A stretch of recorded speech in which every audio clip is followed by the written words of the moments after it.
Welcome to the EchoCast, episode 143.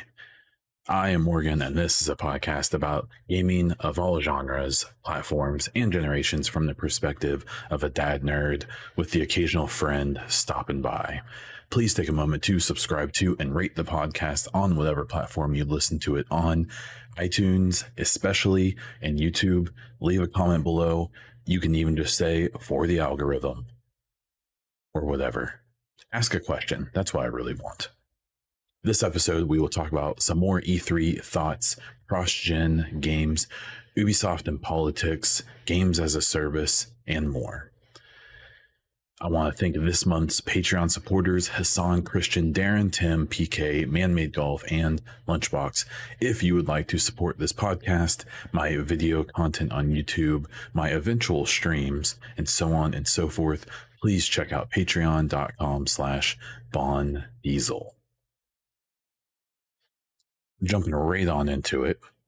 First, we have some more E3 thoughts. So, my first bit of news from that, which I just received right before I started recording, was that I have attained media credentials for E3, mostly, I assume, due to this podcast. So, if you have any specific games or devs or anyone in the industry who should be there, let me know that you want to hear from them. I obviously have an idea of who I want to talk to, the games I'm interested in, the games that are, I think, going to be popular and that people want to hear about. But I would also be curious to what people who listen to this show, what they want. And I would like to, if I can, go after that. The main thing that getting media credentials seems that may be helpful with this E3, since it's not in person, is they are going to have a system where I am able to request interviews via, I guess, text, video, Zoom, or even just audio with devs and studios and so on. So now, realistically, I may not be able to get everyone I would like to get and talk to, but I can absolutely try. So if you have any curiosities, let me know. I would be curious to see what you guys want, and it may bring up some interest for me as well. Now, the other bit that I wanted to talk about is that they're going to do an E3 awards this year. I believe that's new. I know they've always done like Best in Show and things like that. There's always been awards given, but I believe this is going to be a new thing. And I'm really curious about how it's going to work. I haven't seen who's deciding this thing, if they're going to do like fan votes and things like that. But I do think that adds, maybe a little pageantry to the show, and it may bring up some interesting conversations to have afterwards. When it comes to news about games and stuff like that, I feel like that has kind of taking a little dive now. I feel like most of the companies are probably battening down the hatches in the lead up. They want to have their big surprises and everything like that. So we do have a kind of leak that we'll talk about here later in the show, but it seems like right now everything's kind of locked in, and we're gonna have to just wait. So I'll mention it again later, but pay attention to the podcast, pay attention to my YouTube channel. It's just under BonDiesel. Keep an eye on my Twitter, and keep an eye on my Twitch. It's twitch.tv/BonDiesel. I do plan on streaming a good number of the conferences, so come by, say hi, check it out. I would love to watch it with you. And here's the thing with me. I'm going to do like a little reacts thing, I guess, but I'm going to have the volume all the way up. And so if you don't want to hear me, you probably won't be able to. We can just watch it together, chit chat and chat. That's fine. One of the things that irks me about a lot of watch alongs is how often you it's fun to watch it with someone else, with a streamer or something.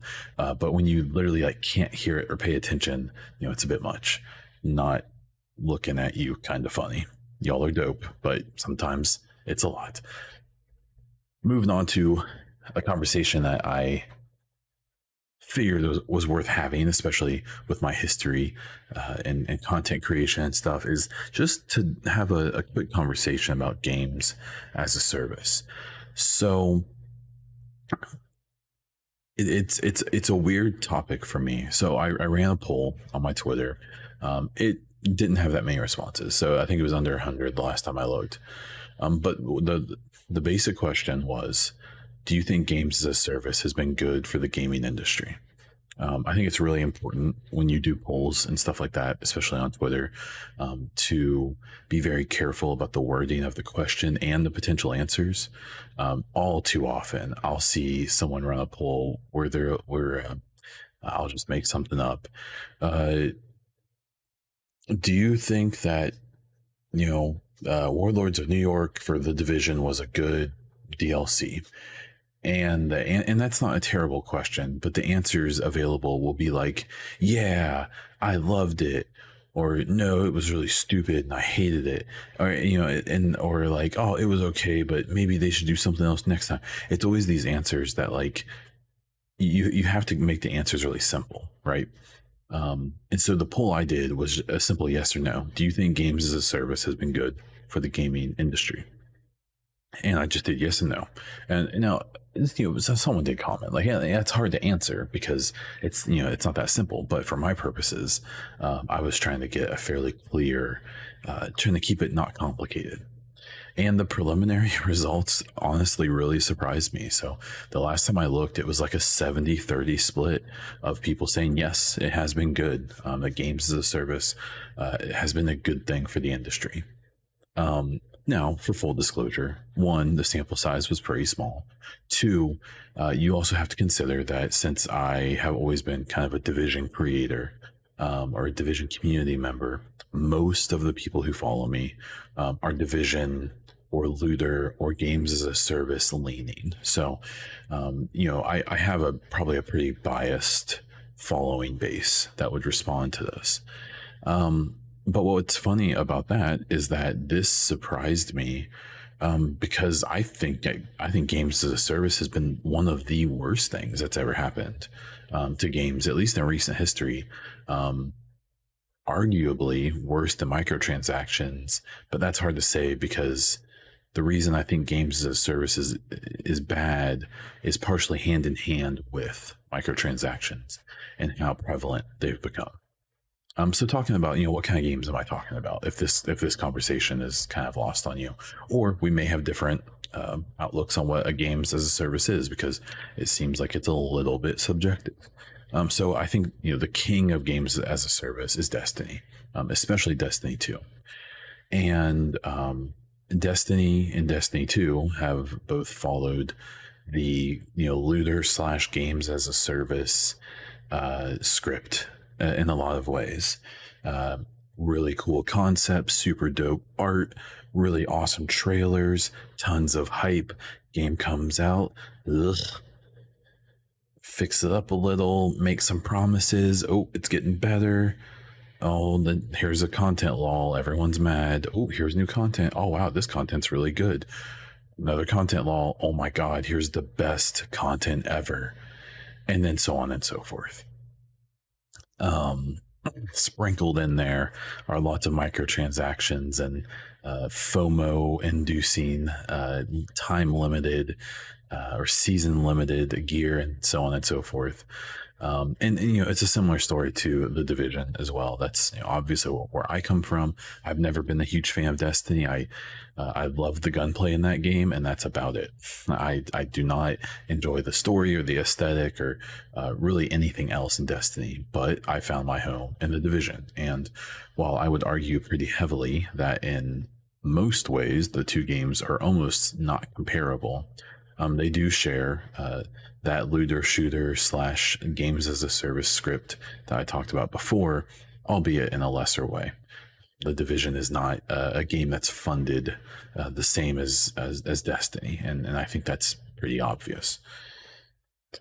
There is the similarity, though, in the releases. Whether one was better or worse than the other, I don't think is really worth arguing. But it's clear that Destiny is way more popular than Division's ever going to be. And I would say that's mostly just out of effort. But Division went through that same thing. Super ridiculously awesome concept, trailers, hype. First game comes out, big yikes. Got fixed up pretty well. Was definitely much better after multiple drops of content. After a couple years, Division 2, same story. Hype. Game comes out in better shape. I still argue to this day that Division 2 had the best release of any looter game or games as a service. I still stand by that. It wasn't perfect. Please don't misinterpret me. Definitely not perfect, not even close, but pretty good. The follow through is what has hurt the Division 2 and Division 1 in a lot of ways. And with Division 2, it was game comes out. People get through all the content, things slow down. First big update, Tidal Basin. People grind through that, finish it, wait.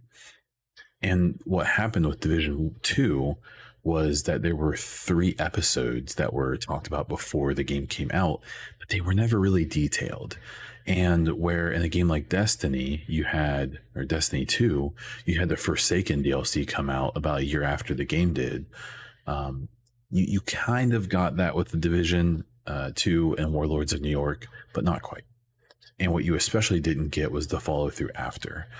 So the content for year 1 for the Division was talked about before the game came out for Division 2. But then when it started coming out, it was lackluster, to say the least. And then Warlords of New York came out, which a lot of people consider the Forsaken for Division 2, which was great. And it was one of my favorite DLCs ever. But then the seasons came, and Division 2 did seasons that basically pushed the narrative forward, I guess, kind of, and otherwise was just recycling content. There was some new gear, there was some new guns, there was some new stuff, but you were running the same missions, you were doing bounties, you were doing things you had done before. Where after Forsaken, Destiny 2 did a good job of, they had lulls of content, but then they would come out for the most part with big DLCs that people were really excited about. Division 2, that hasn't happened, at least not yet. Supposedly there's content coming later. We can talk about that then. Another game that would be in this category is Anthem, and I think a lot has been said about that. Probably all that needs to be said. Anthem went by the script. Tons of hype, super cool aesthetic, super hype, cool trailers, gameplay that actually wasn't part of the game. And then it comes out and it's in rough technical shape and the story's lacking. And then and so like Destiny and Division, it started off rough and what was funny is by this point, people expected that. Anthem wasn't dead on release. The difference is that EA and BioWare had zero interest in reviving it. If you know the story, it actually for a year and a half, they supposedly did have a small team working on it to try to revive it and bring it to what they originally intended. But then just a few months ago, they basically came out and it sounds like EA/BioWare evaluated what they were doing, where they were at, and just decided to nix the project. If you're a BioWare fan, you will also know that's essentially what happened with Mass Effect Andromeda as well. So Anthem started off on script and then they just burned the script. The final game I think is worth mentioning here to give you an idea of the games I'm talking about is Outriders. And I bring that up because Outriders and Square Enix and I can't remember who the specific dev who made Outriders. They've been very adamant about saying this is not a games as a service. And now that it's out, the whole idea is that they were releasing the game. It wouldn't have microtransactions. It would be the whole game, and there would be no plan for content after that, which is a admirable thing to do. But what's funny, because it's a looter game, right? But what's funny about it to me is that now that it's been out, people have mostly beaten it. I would think it's fair to say the hype has died down, if not disappeared for the game. And it did good on numbers. It had a lot of people played it. I'm sure a lot of people on Game Pass, especially. But Outriders is a games as a service, or at the very least, it's followed the same script. But what's funny about it is they basically released a games as a service, and the main reason that they can back up saying that it's not a games as a service is because they just didn't promise any more content. I would say the base game of Outriders does seem to have more content than, say, Division 2 had when it came out initially, or Destiny 2 even, but not much. And there's an argument that the content isn't really all that impressive in the first place. It's not like the narrative of that game was, super mind blowing, or taking anyone by big surprise. It was just kind of a standard shoot everything story. But so this type of game, so my question started off with have these games been good for the industry? And what I think is an interesting answer is that if you ask all of these games, maybe except Anthem, if their publisher, if they think games as a service has been good, they're going to say yes before you can finish your question. We know Destiny is a cash cow for Bungie. You may or may not know that the Division and Division 2, even though they were never as successful as Destiny, are absolutely gigantic cash cows for Ubisoft and Massive. When you see Massive working on an Avatar game and a Star Wars game, arguably and almost certainly the two IPs that Ubisoft attained to the rights for to work on, you have one studio working on both of those, and it's the studio that started off with Ubisoft with the Division. If you think the Division or Division 2 is a failure, at least in Ubisoft's eyes, then look at the fact that they have that dev working on probably two of their most important projects that aren't internal IPs. Whether you care about Avatar or whether you care about Star Wars, you can't ignore the fact that Massive is working on games for both of them, and that's an insane amount of responsibility and pressure that Massive is under to this. I mean, both of those properties are huge. If you read David Polfeld's book about how they got the rights to do Avatar, and the fact that James Cameron is basically controlling that project probably pretty heavily, even as a non-game dev. They initially weren't going to give it to Ubisoft. It was going to another studio, but someone at that studio offered the James Cameron's people cocaine as celebration, so they pulled out of that deal and went to Massive. Then Star Wars is a story we've heard as well recently. Obviously, these games do well financially, at least when they hit, right? Even Outriders, I'm sure, has made Square Enix gobs of money, at least in the deal that they had with Microsoft to put it on Game Pass. And so if you're talking about financials, I think games as a service is obviously a success.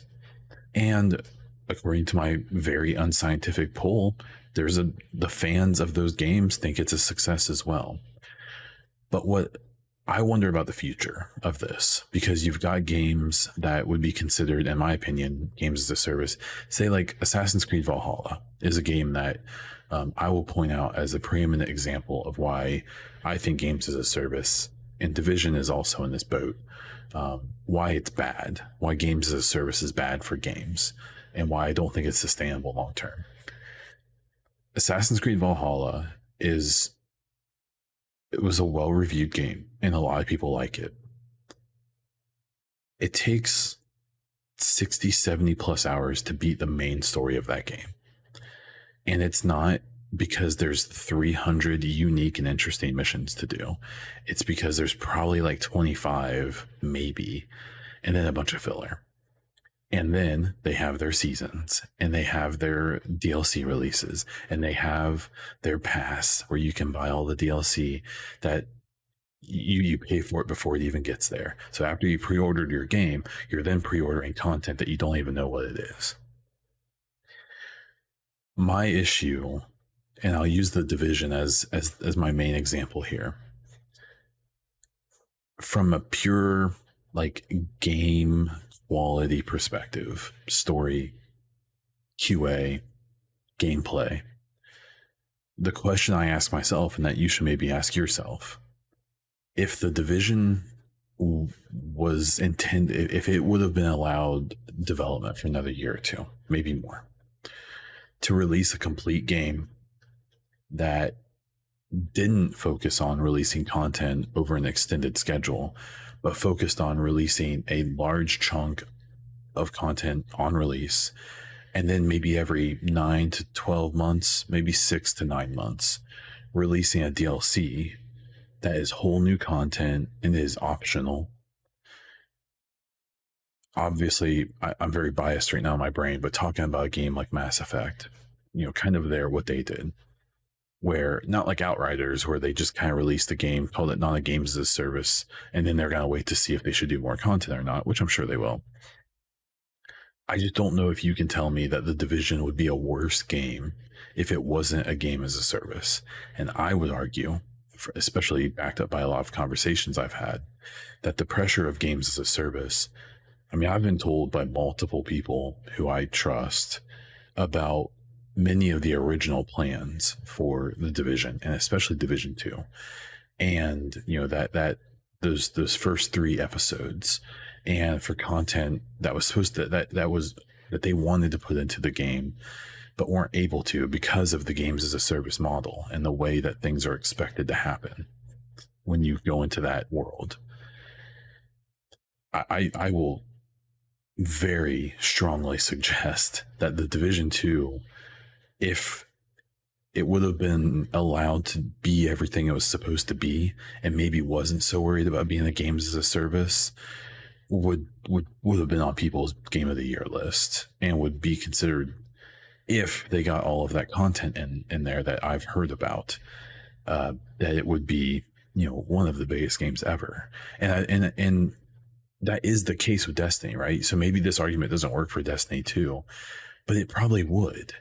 If there wasn't such a concern of bringing people back, drip feeding content out, if there was just a focus on just making a bunch of dope ass content and throwing it out there and being like eat this shit, it's so good, And I think you could say the same about, what you see in these games is that you see that because of the model that the game is being made under, it's not allowed to do the best version of everything it wants to do. It has to do the version that's going to keep bringing people back. It has to do the battle pass, method of things. It has to do the seasons.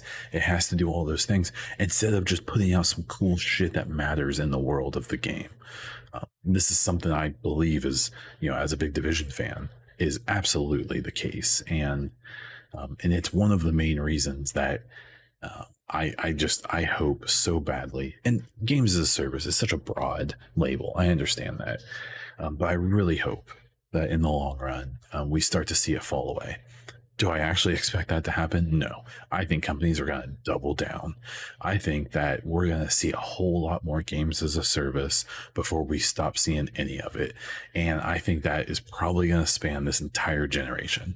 I would say for at least the next 6 or 7 years, you're going to see a big ramp up in games as a service. I mean, even Halo sounds like it's basically becoming a games as a service. The Ubisoft put out their financial report where it basically sounded like they're doubling down on this strategy. And what that probably means is a bunch more games with shallow ass stories and characters and content, but it probably means a whole bunch of money for Ubisoft and other companies because it prints money, even if it's inferior content to what they would be making otherwise. Obviously a personal opinion, but let me know what you think. I'm curious. Do you think games as a service is bad for games? If you're on YouTube, let me know down in the comments. I'd be very curious to hear your answer. Real quick subject here, the Battlefield 6 situation. So they put out a teaser today where they essentially were sent a scrambled message to a bunch of content creators on Twitter, and within minutes, people deciphered it and figured it out. It essentially seems to be teasing or hinting to that This Battlefield is going to take place somewhat in the future. If you ever played Battlefield 2142, that came out years and years ago, it was obviously about the world 100 plus years from now. I don't think we're going that far. I don't think this is going to be Battlefield 2143, but I bet it's going to fall somewhere in the middle. We're probably going to be talking about like a Battlefield 2070 or something like that, which I think is dope. I think that there's a big opportunity there to probably have a lot of like Division-esque, I know I keep bringing that game up, kind of tech, and to see kind of what Battlefield thinks war is going to look like in the near future. When I did a poll asking what time frame people thought this next Battlefield would be in, the near future definitely won by a mile, and that might be for reasons that I'm about to explain. There have been a decent amount of leaks over the months, supposedly about game things, supposedly about trailers that someone had seen, and now we do have what appears to be alpha footage, gameplay footage. I'm not going to talk about the content of the leaks very specifically. It honestly, I saw it. It doesn't seem all that telling. It maybe gives you some idea of the era or the aesthetic they're going for. Either way, I'm super pumped. I love Battlefield games. I've made it clear on Twitter and stuff that if you think I'm a fanboy for Division or other games, if this, I wasn't a big fan of Battlefield 5 or Battlefield 1, but if this is like a near future, cool aesthetic, more modern type game, this next Battlefield, you're gonna see full fanboy Morgan or Bond Diesel. So be ready for that. I know I definitely am. I know that's not really part of E3, but they're kind of doing their thing like right after. So I kind of consider that all one big bubble. Another topic that came up, I noticed, was some talk about PlayStation cross-gen games and some commentary on Jim Ryan's "We Believe in Generations" quote from before the new consoles came out. So we've recently found out, and it's been confirmed, that multiple PlayStation 5 or PlayStation exclusive games are going to be cross-platform, including Horizon, Forbidden West, the new God of War game, and Gran Turismo 7. And this is, it's interesting because it stirred up people in two camps.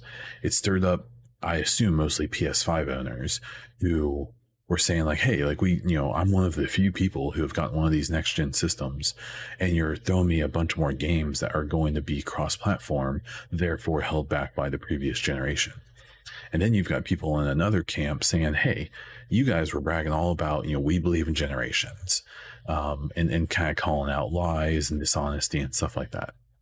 So my take goes in like three parts. One, it makes financial sense to do cross-gen.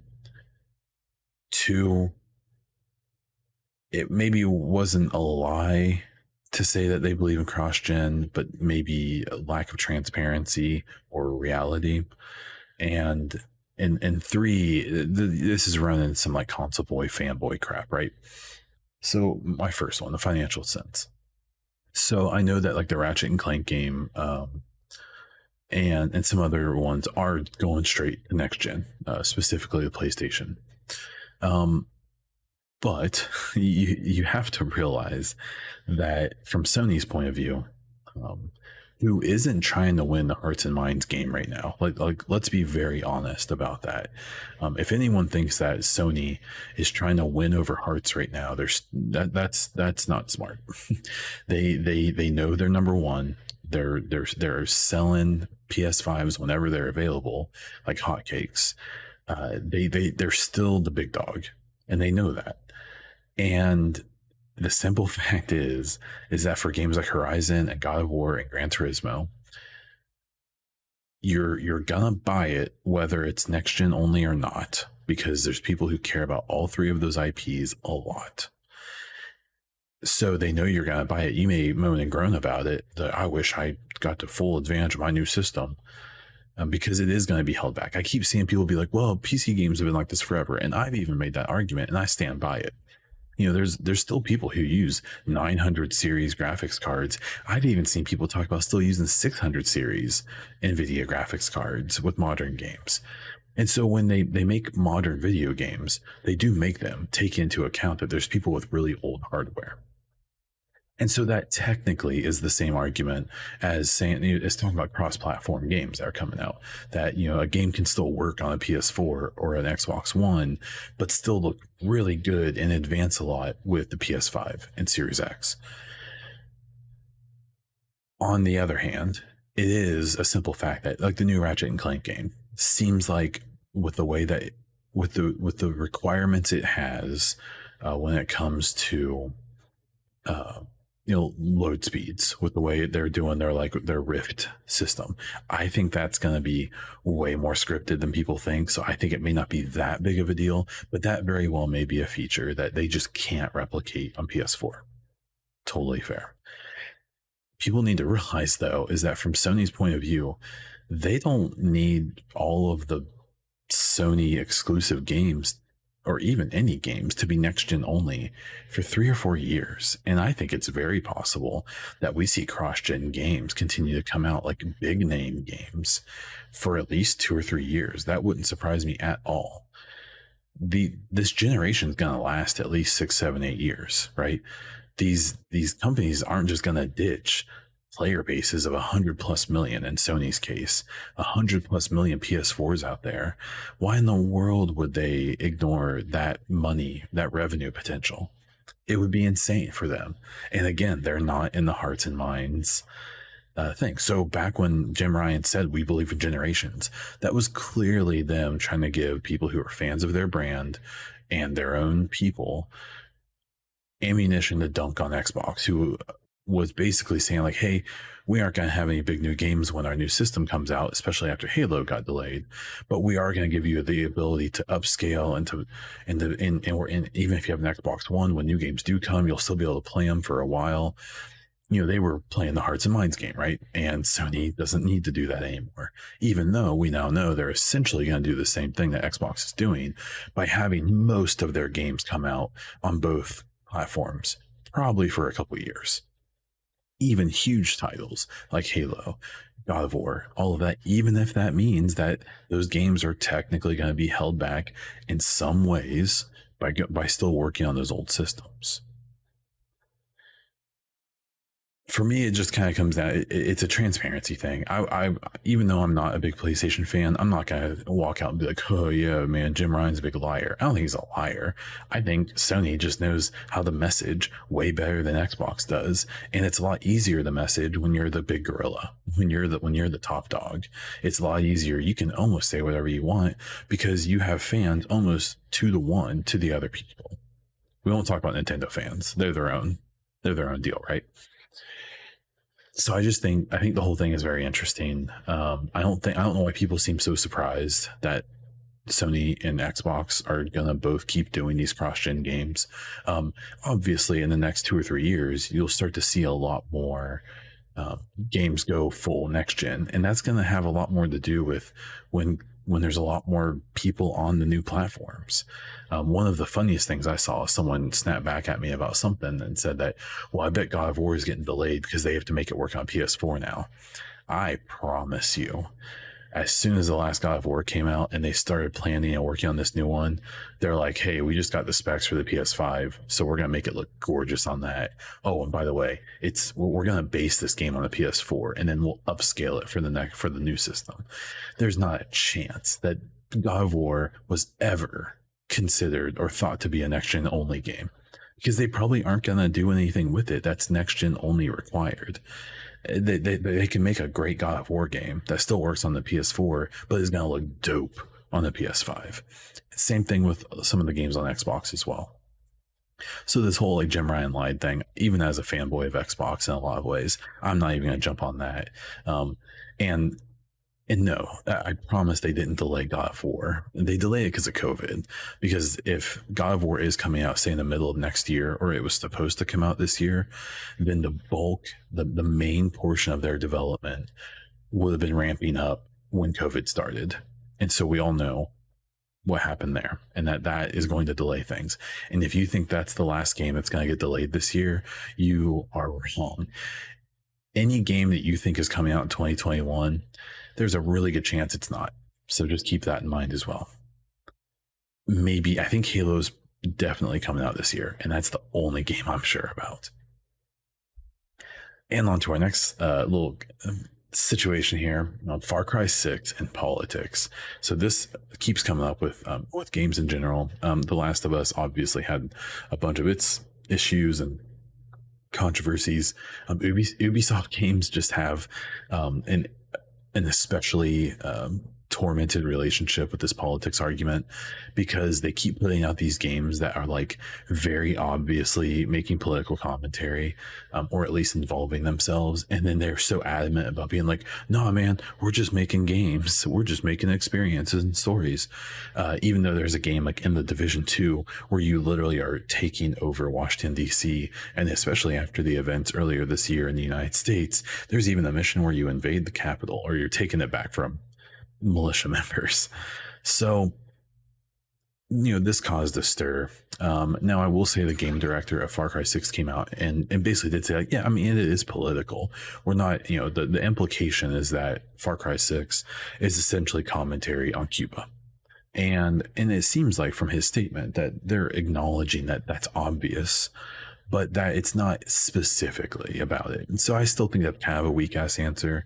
But it is funny because, in Far Cry 5, there was all of the talk of, I remember in all the advertisements talking about the cult. I think I talked about this a little bit last week, about the cult. And this game was set in Colorado. It was very obviously supposed to be a commentary on like some right-wing militia gun nuts. And this guy was, had his flock, and it was supposed to be this whole thing.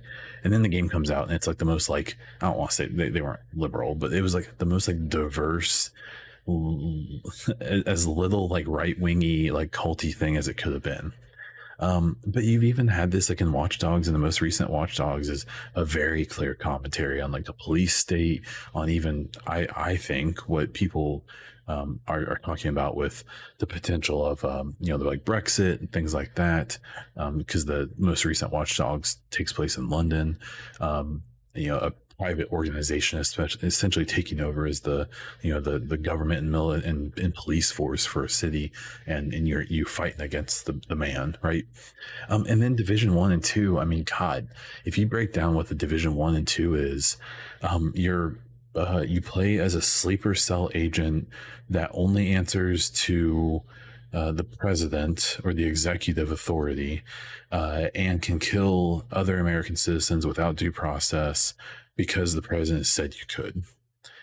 Now, the way the game plays out, I think, portrays it differently than that.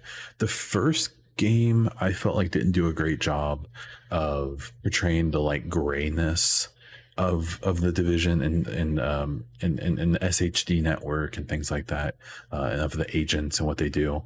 I think the second game has done a much better job of like making you kind of question, like, are we the baddies? Or what I like about the Division is I feel like they've kind of painted everyone involved in the entire game as like not really good or evil entirely, but more on like a spectrum.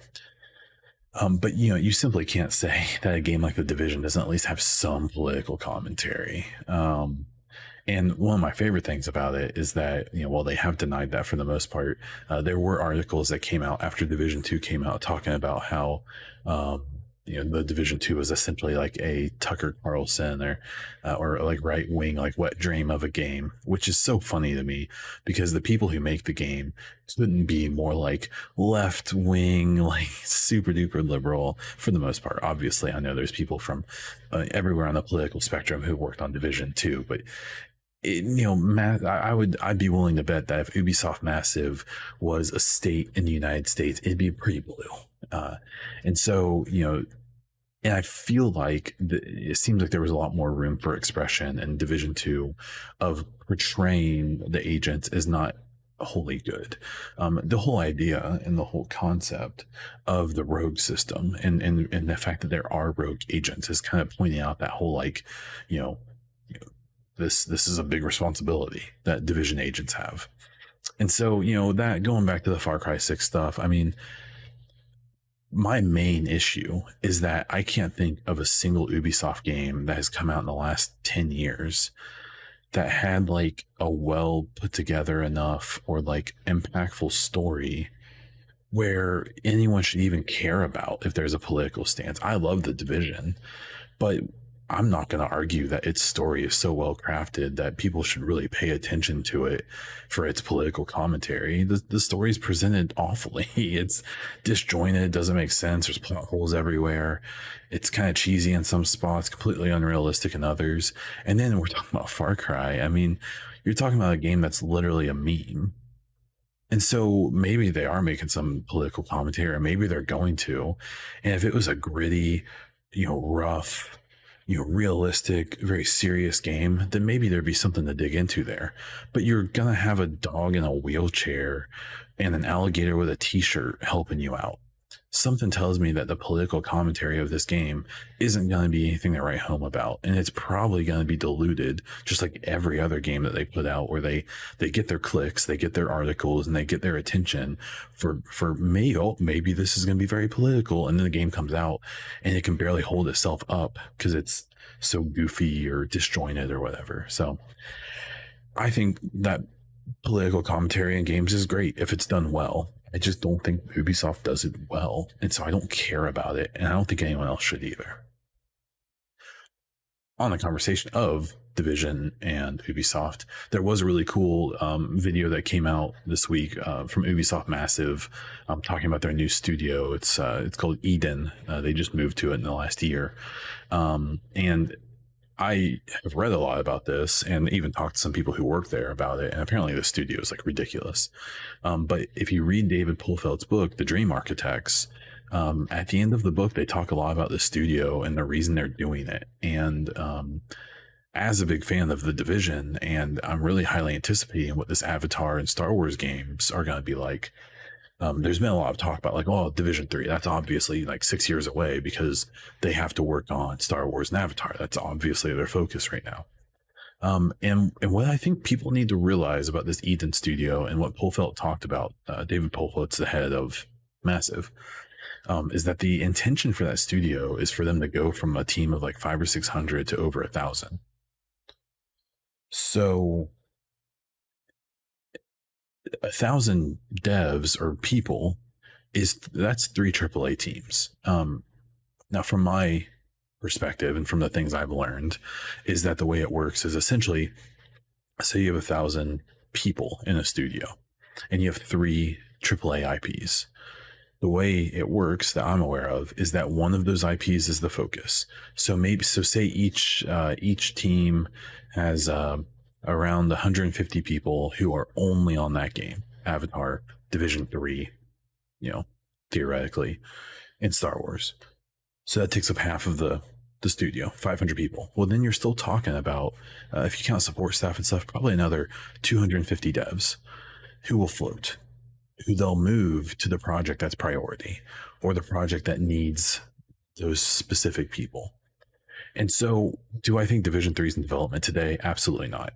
What I do think is happening is I think that there is an Avatar team that I think they've essentially built from the ground up. I'm sure there's some people from the Division team on that game, but probably not as many as you think. I think that the Star Wars game is probably heavy with Division developers. And then I think that this team that it seems like they're basically making from scratch, along with the help of Ubisoft Romania or Bucharest, is probably the fledgling beginnings of a Division 3 team, is my guess. I'm under the impression that they're essentially building a team for this Division 2 content, obviously with the help of Bucharest, who is a big support studio for Ubisoft. And I would be willing to bet that the people they put together at Massive to help with this Division 2 content are probably going to be the seeds and the beginnings of a team that will eventually be the Division 3 team. I would be very willing to bet that. I don't have any proof, but from reading Pulfeld's book, from some of these videos, and just from seeing how other studios seem to work, that's where I would put my money. Okay, so one more bit about Division, and then we'll hit some first impressions and then move on. They did announce, so for my division people, this is a good episode for you, I guess. The Hearts on Fire. And so this essentially seems to be, it's going to be a story about agents being selected, trained, and activated under the division, and activated when the dollar flu hits, which is depicted in Division 1. And it's actually going to be an audiobook on Audible. The two notable people who they've announced who will be part of it are Katie Sackhoff. If you watch The Mandalorian, she was Bo-Katan, which is super cool. And then the other person is Shannon Woodward, who is Dina from The Last of Us 2. And I'm not a PlayStation guy, but I love The Last of Us. And so I've watched playthroughs and like lore videos and stuff for the first and second game to the ends of the earth. I love watching and learning more about that world and that story. And Dina's an awesome character, and her voice acting is superb. So I'm really excited to have those very notable names as a part of this. They do have a summary, and I'll read it real quick. Hearts on Fire will take place before the events of Division's 2 games and focus on a dystopian New York City immediately after the outbreak of the pandemic. The Audible original series will follow Hoskins, a firefighter paramedic, trying to continue her work despite the chaos which her city has been plunged in. Woodward will play Johanna, Hoskins' sister, and an U.S. Army veteran who's been recruited by a group known as the Cleaners, a collection of people who have decided to take matters into their own hands following a biological attack. The series will revolve around the battle between the two sisters as they fight an internal war over what is more important, family or their duties in this scary world. So this sounds freaking dope. Like, I'm all about this. I imagine it's going to have decent production values and things like that. I can't imagine these people would sign on to do this. It sounds like it's going to be a series, so I would expect multiple episodes. And the whole idea of these two sisters, who obviously have that familial connection, kind of getting to see the dollar flu happen in real time through the series, and then seeing these two sisters have to fight this like ideological battle between their family, which, family is probably hard to find in the post, division pandemic world. And the fact that one has signed on to this, sleeper cell group who's working directly for the government, and the other one used to be a government army soldier and is now part of the Cleaners, which I think most people, I still argue, I think the Cleaners are the best faction in the whole game, both from a gameplay and a lore perspective. So I'm really excited about this. And what I'll say, and I said this, I think on Reddit, is that even if this isn't your jam, if you don't like this, that's fine. But if you're a Division fan, this should be so exciting, because just a few weeks ago, we got a roadmap for a bunch of Division universe stuff. So more Division 2 content, Heartland, a movie, a book, all of these things. And now this wasn't even on there. So here's another project that's coming out that's not even related to those other things. So they've added another thing to that list.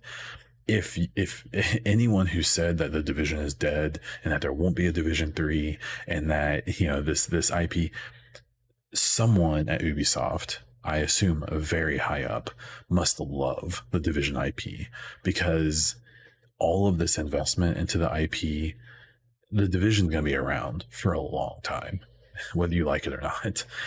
This is an insane amount of investment into the IP and trying to build the world. I hope that the book and the movie and that this audiobook are all kind of reactions to, I think, what are a pretty consistent feeling by a lot of people in the community, that the story hasn't really been treated with enough respect and dedication. I really hope that all of these projects are then being like, hey, we heard you, and so we're going to try to make up for it. And then hopefully a Division 3 tells a much better, much more organized, much more connected story based off of all of this stuff they're putting out, which is really exciting if you're a fan of that thing. Okay, the final bit here is talking about first impressions. So I just want to throw out real quick. I believe at the end of I think it's June or July, the Ascent comes out, and that's probably my next big one. I want to do a first impressions on. I do want to talk more about Mass Effect. I'm so sorry if you're sick of it by now, but I love this game. It's so good. So what I started a couple weeks ago after my first playthrough was I decided to erase all my saves and start from Mass Effect 1 and 100% it. Because what I found was that I beat the trilogy, I think in a total, like, it might have been less than 40 hours. And that's as much time as some people spend on the first game. And I played all three in that really short time. And so after doing some research, I basically did it blind the first playthrough. And I'm glad I did, because I got the purest experience. Because now when I replay it, it's just not quite the same. It's still amazing, but it's not quite the same. I know a lot of what's going to happen. And so that takes something away. But what's reinvigorated me is that, real talk, I think I missed more than half of the available content when I played the game the first time. All three of them. I missed so much stuff, especially in 3, because I moved too quickly through the main story, and you just lose side missions if you do that. And you can't get them back. They're gone. So I made it through 1. I actually made it through 2 just a few days ago, and I'm a pretty good chunk into 3 by doing 100%, going for everything. Another reason I'm doing this is because I want the ability. I saved at 2 before the suicide mission and before I like romanced anyone. So I can use that save indefinitely to see the other romance options. And what I did there was I 100% at 2 mostly, so that in 3 you have to essentially get this score where you have to build up resources to get certain endings. And it goes all the way back to 1 and 2 decisions that you made. And so in 3, I really want the best ending, quote unquote. And so that's part of why I'm doing this as well. So I expect by the next episode, I'll be done with my second playthrough. I'm probably going to take a break after that, try to play some other games, not burn myself out on Mass Effect quite yet. But it's been a good thing. I'm glad, because I mean, I've literally missed so many missions and so much content by blowing through it the first time, and it's been tons of fun. Again, if you're looking for a game to blow a bunch of time on and you never play Mass Effect, I highly suggest it. First one's a little rough, very old, but a great RPG. Second one's probably the best of both worlds, and the third one is a really good action game. Maybe not the best RPG in the world, but still pretty good. But more than anything, it's just a dope action game. Okay, so we're gonna hit some listener questions and then content updates, and then we will wrap this thing up. The first listener question, if you have your own listener questions, please put them in the YouTube comments or follow me on Twitter at Bondiesel or at the EchoCast. And I always put up a thread on there saying, hey, do you have any questions, or just tag me on Twitter. I always keep an eye on those. So if you tag me and say, hey, on the next episode, talk about this, I'll do it, as long as it's like relevant. First question is from Pizza Morg on Twitter. Interested in your thoughts about content creators doing reviews for games. It seems that many content creators race to get their content out as quickly as possible, reviewing games in that context, not in how they were designed to be experienced. Is there really any value in that? So I think that rush of reviews that comes out for games, like the minute the embargo is up, has value of like a first impression. It really depends, and some reviewers go into more detail than others. If I watch a review, say from someone like SkillUp, and he talks about how he got the code like 2 weeks early, and he points out that some of the issues in the game may be fixed by a day 1 patch that he didn't have or whatever. If I know that someone's had a lot of time and had time to prepare a good review and put it out, then I think that there is value in that. But sometimes you'll find out that they got codes like a day or 2 before the game came out. And then with situations like Cyberpunk, they didn't give out console codes. And then even PC, I think that they told them that they couldn't use their own footage for reviews, so they had to use stock footage. So someone, I believe, again, SkillUp, just didn't do a day 1 review because he wanted to use his own footage. I think it's very contextual.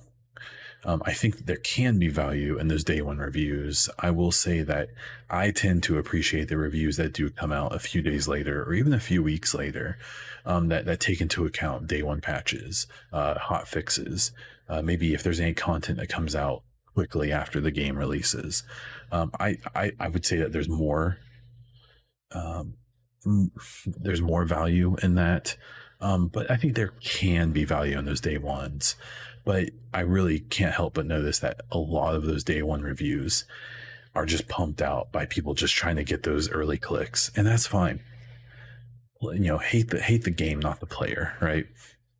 But I do think that if you're trying to get a really nuanced opinion on the game or something like that, hitting one of those rushed reviews that's right out the gate isn't always going to be your best bet.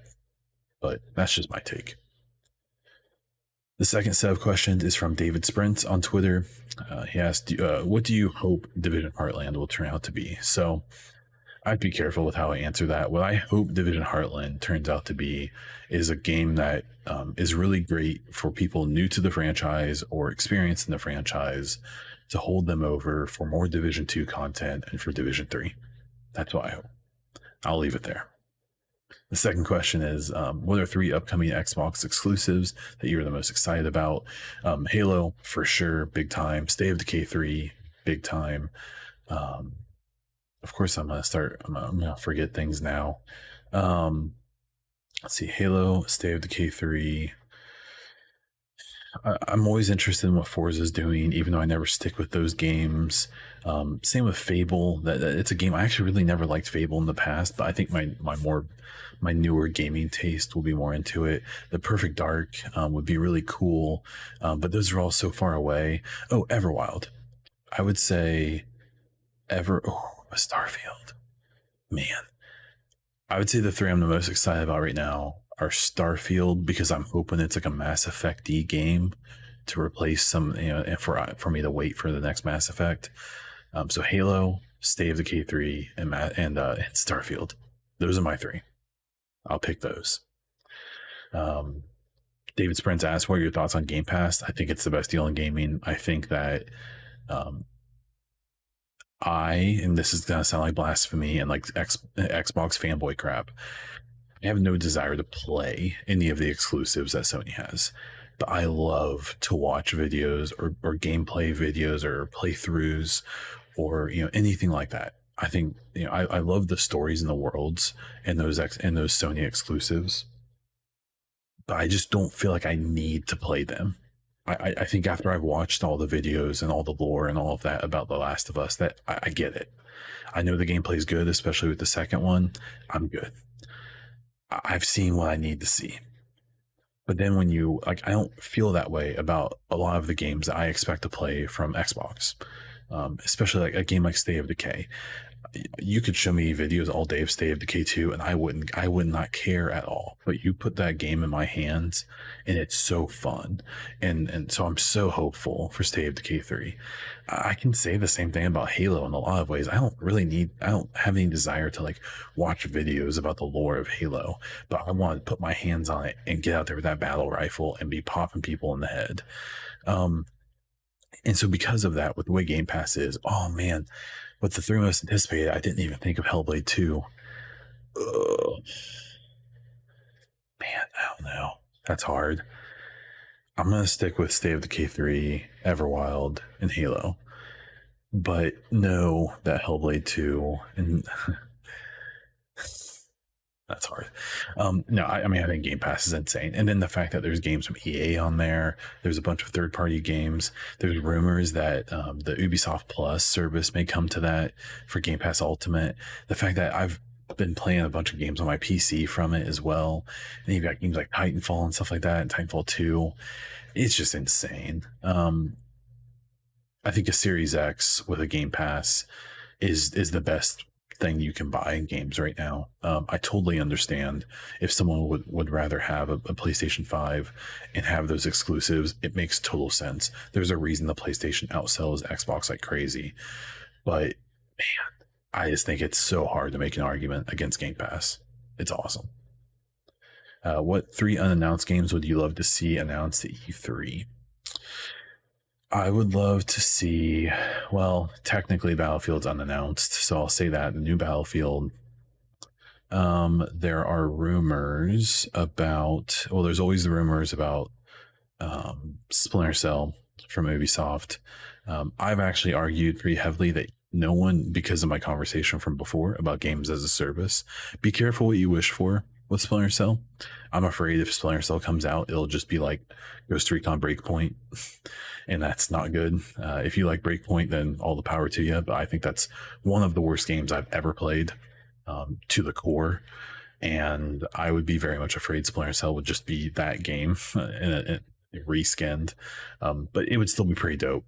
So, um,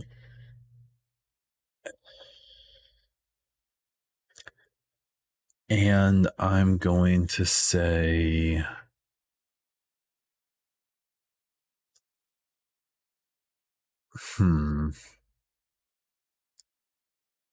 screw it. Arson Battlefield and Bad Company 3. Take it to the bank. Worst answers ever. I'll do better next time, I promise. But David and Pizza Morg, thank you guys very much for your questions. Again, if you have any questions, hit me on Twitter, hit me in the YouTube comments. I will add them in next time. As for content updates, I do plan on streaming multiple conferences for E3 and after E3, specifically Xbox, Ubisoft, and EA. There may be some other ones I do as well, so check me out on Twitch for that. It's twitch.tv/BondDiesel. Especially now that I have that media pass, I'm hoping to maybe dive into the content a bit more. I also do want to start streaming some games here and there over the next few months. And since I'm kind of winding up my second playthrough of Mass Effect, as I do maybe a third and fourth playthrough, I'll do those on stream because I won't be as concerned about the story. It'll be a little bit more for fun and not really like getting really into it. And to wrap up the whole show, I am interested in some new intro and outro and transition music during episodes. So if you or anyone you know does that kind of thing, or if you just have suggestions on where I can get that, let me know in all the places I've talked about before. I am Bond Diesel on Twitch, where I stream here and there. If you would like to, please donate to my Extra Life 2021 campaign. You can just search for Bond Diesel on there, or go to extralife.org/Bond_Diesel. You can check out my Twitter at Bond Diesel or at the EchoCast. If you want some cool EchoCast or Bond Diesel merch, please check out streamlabs.com/Bond Diesel. And that's all I have. So until next time.